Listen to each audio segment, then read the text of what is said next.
জাতিসংঘের তদন্তের সঙ্গে ট্রাইব্যুনালের তদন্তের মৌলিক পার্থক্য নেই। এই প্রতিবেদন ট্রাইব্যুনালের বিচার কাজে ব্যবহার করা হবে বলে জানিয়েছেন চিফ প্রসিকিউটর তাজুল ইসলাম।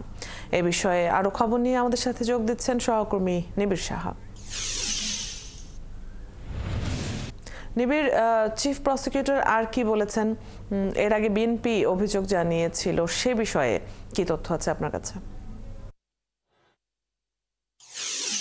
আসলে অদিতি, গতকাল জাতিসংঘের যে তদন্ত প্রতিবেদন প্রকাশিত হয় এরপরে কিন্তু আসলে বলা যায় যে তাৎক্ষণিক প্রতিক্রিয়ায় কিন্তু আসলে আন্তর্জাতিক অপরাধ ট্রাইব্যুনালের চিফ প্রসিকিউটর তাজুল ইসলাম তিনি কিন্তু আসলে আজকে ব্রিফিং করেন এবং ব্রিফিংয়ে কিন্তু এই প্রতিবেদনটি নিয়ে কিন্তু তিনি বিভিন্ন ধরনের কথাই বলেছেন। তিনি উল্লেখ করেছেন যে আসলে এই যে জাতিসংঘ যে তদন্ত করেছে এবং তদন্ত প্রতিবেদন যেটি তারা প্রকাশ করেছে, এই তদন্ত প্রতিবেদনে কিন্তু আসলে সরকারের যেমন কোনো হস্তক্ষেপ ছিল না, পাশাপাশি এই আন্তর্জাতিক অপরাধ ট্রাইব্যুনালেরও কিন্তু আসলে কোনো হস্তক্ষেপ ছিল না। তিনি কিন্তু বলেছেন যে আসলে এই যে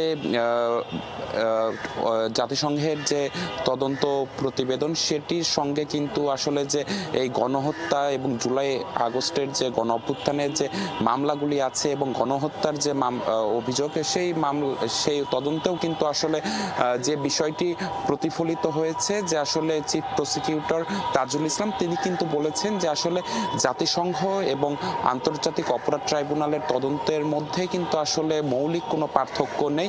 সেই যে প্রতিবেদনটি জাতিসংঘ দিয়েছে ঠিক সেই পথেই কিন্তু আসলে এই ট্রাইব্যুনালের তদন্ত কমিটি তারা কিন্তু আগাচ্ছে। এবং আরেকটি গুরুত্বপূর্ণ বিষয় যেটি আসলে তাজুল ইসলাম বলেছেন যে আসলে জাতিসংঘের যে তদন্ত প্রতিবেদন সেই তদন্ত প্রতিবেদনটি কিন্তু আসলে এই মামলার বিচারের কাজে, এই গণহত্যার বিচারের কাজে কিন্তু দলিল হিসেবে ব্যবহার করা হবে ট্রাইব্যুনালে, এমনটি কিন্তু তিনি বলেছেন। এবং এর আগে কিন্তু আমরা দেখেছি যে বিএনপির একটি প্রতিনিধি দল মোট 848 জনের শহীদের তালিকা কিন্তু ট্রাইব্যুনালে এসে জমা দিয়েছেন এবং তারা কিন্তু আসলে এই 800 জনের ভেতরে কিন্তু অধিকাংশই রয়েছেন তাদের দলের নেতাকর্মী, পাশাপাশি যারা সমর্থক ছিলেন তারাও কিন্তু আসলে তাদের নামের তালিকাও কিন্তু আসলে বিএনপির পক্ষ থেকে দেয়া হয়েছে। আপনার কাছ থেকে আমরা সবশেষ আপডেটগুলো জানছিলাম। ধন্যবাদ যুক্ত হবার জন্য।